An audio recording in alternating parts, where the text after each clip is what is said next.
గాజు గ్లాసు పగిలే కొద్దీ పదునెక్కుతుందని సినిమా డైలాగులు చెప్పాడు. కానీ గ్లాసు పగిలే కొద్దీ పార్టీ చీటీ చెరుగుతుందని అర్థమైంది. సినిమా డైలాగులు చెప్పినంత ఈజీ కాదు రాజకీయాలు చేయడమంటే, నమ్మకం కలిగించడమంటే.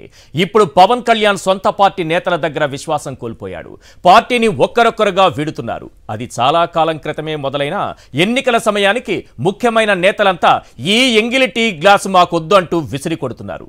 లేకపోతే మరేంటి సార్, ఉన్నవే ముక్కి మూలిగి 21 సీట్లు, వాటిలో టీడీపీ నేతలకు 7, పారాచూట్ నేతలకు మరో 7 ఇచ్చేస్తే ఇక జనసేనకు మిగిలేవి ఎన్ని?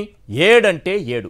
ఎస్, 10 ఏళ్లుగా పార్టీ కోసం పనిచేస్తున్న వారికి దక్కింది 7 అంటే 7 సీట్లు. ఇప్పుడు సొంత పార్టీ నేతల్లో, రాష్ట్ర ప్రజల్లో వినిపిస్తున్న ఒకే ఒక ప్రశ్న: ప్యాకేజీకి అమ్ముడుపోయి పవన్ పార్టీకి ప్యాకప్ చెప్పేస్తున్నాడా? ప్రశ్నించే పార్టీ చుట్టూ ఈ ప్రశ్న పదే పదే తిరుగుతోంది. లేటెస్ట్గా పార్టీని వీడిన పోతిన మహేష్ ఈరోజు సీఎం జగన్ సమక్షంలో వైఎస్ఆర్సీపీలో జాయిన్ అయ్యారు. జనసేనలో ఉన్న నాయకుల్లో పట్టుమని 10 మంది పేర్లు చెప్పమంటే పోతిన మహేష్ పేరు కూడా వినిపిస్తుంది. ఆయనే పవన్ను ఎందుకు వదిలేశారు? ఈ ప్రశ్న మాత్రమే కాదు సార్, 10 ప్రశ్నలు పవన్ చుట్టూ తిరుగుతున్నాయి. అవేంటో ఒక్కసారి స్క్రీన్ పైన చూద్దాం. Right, question number 1. మొదట 24 అన్నావు, ఆ తర్వాత 21 అన్నావు, ఆఖరికి 7కి పరిమితం చేశావు. అవునా కాదా? పిఠాపురం మీద ప్రమాణం చేసి నిజం చెప్పు. Question number 2. ఆ 21ని 3 ముక్కలు చేసి సొంత పార్టీ నేతలకు కేవలం 7 అంటే 7 సీట్లు ఇచ్చావు. అవునా కాదా? పిఠాపురం మీద ప్రమాణం చేసి నిజం చెప్పు. Question number 3. పార్టీ కోసం 10 ఏళ్లుగా పనిచేస్తున్న వారిని కాదని 7 చోట్ల బాబు గ్యాంగ్కి సీట్లు ఇచ్చావు. అవునా కాదా? పిఠాపురం మీద ప్రమాణం చేసి నిజం చెప్పు. Question number 4. మిగిలిన 7 సీట్లను పారాచూట్ నేతలకు నడి బజార్లో కోట్లకు అమ్ముకున్నావు. అవునా కాదా? పిఠాపురం మీద ప్రమాణం చేసి నిజం చెప్పు. Question number 5. బాబు బీజేపీ ఎంగిలి చేసిన గ్లాసులో టీ తాగలేక నిజమైన నేతలు పార్టీని వీడుతున్నారు. అవునా కాదా? పిఠాపురం మీద ప్రమాణం చేసి నిజం చెప్పు.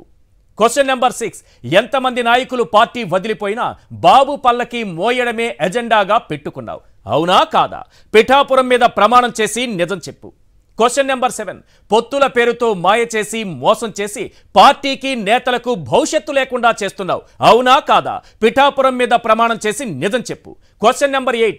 ఎన్నికల తరువాత జనసేనను ప్రజారాజ్యం పార్ట్ 2గా మార్చేందుకు సిద్ధంగా ఉన్నావు. అవునా కాదా? పిఠాపురం మీద ప్రమాణం చేసి నిజం చెప్పు. Question number 9. ఒక పార్టీకి నాయకుడివై ఉండి నీ గెలుపును కూడా టీడీపీ నాయకుడి చేతిలో పెట్టావు. అవునా కాదా? పిఠాపురం మీద ప్రమాణం చేసి నిజం చెప్పు. Question number 10.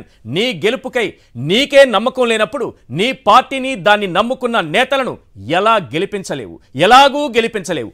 అవునా కాదా? పిఠాపురం మీద ప్రమాణం చేసి నిజం చెప్పు. ఈ 10 ప్రశ్నలకు పవన్ కళ్యాణ్ సమాధానం చెప్పాలి.